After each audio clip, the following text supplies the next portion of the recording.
Welcome to Real Estate 360 with real estate expert Ken Renner. And Ken, reminded me, it's been right at 1 year since you and I first met, and I have to give you a thank you and some kudos. How do you take compliments? Oh, are you good at it? Thank you.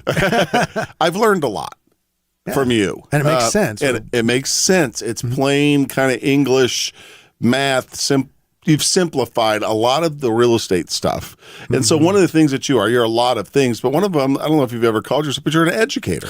Yeah. I mean, actually, I find that a well-educated client is a less stressed client, and they know why they're doing it and how they're going to do it, as opposed to just winging it. And so, yeah, I'm big on the education. In fact, I'm a state licensed educator for TREC for Texas. Oh, I didn't know that. Yeah. So, and so it's been really good, because I think people really know the reality and the reality of real estate in the reality of Austin. Yeah. They really start to wrap their mind around that they can do this. And and I teach, one of the simple strategies is buy one house a year for 10 years and pay it off in 20. And you're pretty much financially free. You're done. Right. And we do have, and some of the examples I'm going to show people, buying a lot more than that and building up portfolios very quickly, because we are in one of the best places in America, actually, ranked as #1 best place to live in America by U.S. News and World Report 3 years in a row. So much attention coming here, and there's so many people that have been, the city's exploded. It's doubled in size since I moved here in 1993. Yeah. And I moved here for the same reasons, is to build a portfolio of real estate and to serve. And I came out here and I was just enamored by what Austin is. It's not like what you picture the typical Texas is. It's the oasis of Texas. Yeah. It's kind of like the Hawaii of Texas. Right. Exactly. So, it's kind of like a beach town without a beach.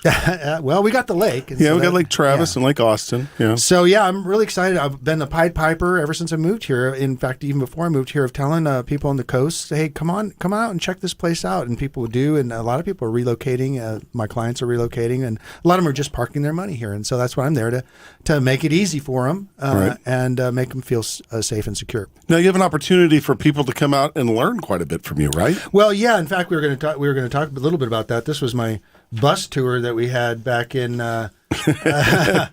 This is our group that came out.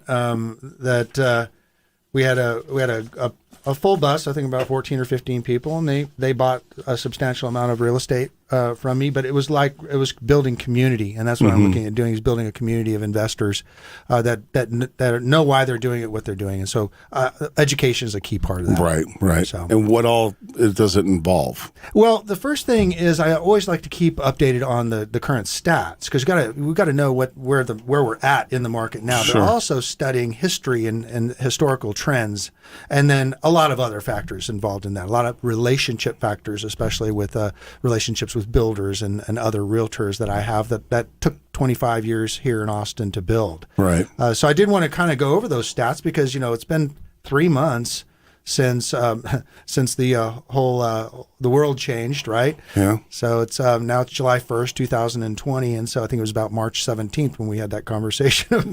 Right. But in March, though, if you look at it, the prices went up 11% from the year before. And so that is from 11%. That's a really fast clip. Yeah. And the other stat here that's very interesting is 1.6 a month supply of inventory. Right. That's very, very, very low for a city of 2 million people to only have less than 5,000 listings for sale. 1.6 is an extreme seller's market. Right. And then we moved into April when things were pretty much full-fledged. We're still seeing a price increases 3%, and then also 2.1 months of supply. 6 to 6.5 months is a normal supply of houses. That gives us perspective. It's been like this since 2015. Wow. So that's the state of the market. Here's Travis County. Once again, this is for May, and that is we're at about almost 400,000, a median price, and it's gone up 4% from last year. So we're not seeing price decreases. We get a lot of my clients saying, "Hey, what about? Is there some really good deals out there?" I'm saying, no. It's like get what you can get. Right. The builders are all raising their prices, and I was telling you before the show that I put a contract on a property at midnight last night because the prices were going up $14,000. Wow. And they did. And so now that's my 14,000 because I've got it locked in at a lower price. And that's Right. kind of what we teach. A lot of our to be built construction properties end up by the time people close on it, they may have $10,000-$12,000 in equity. Wow.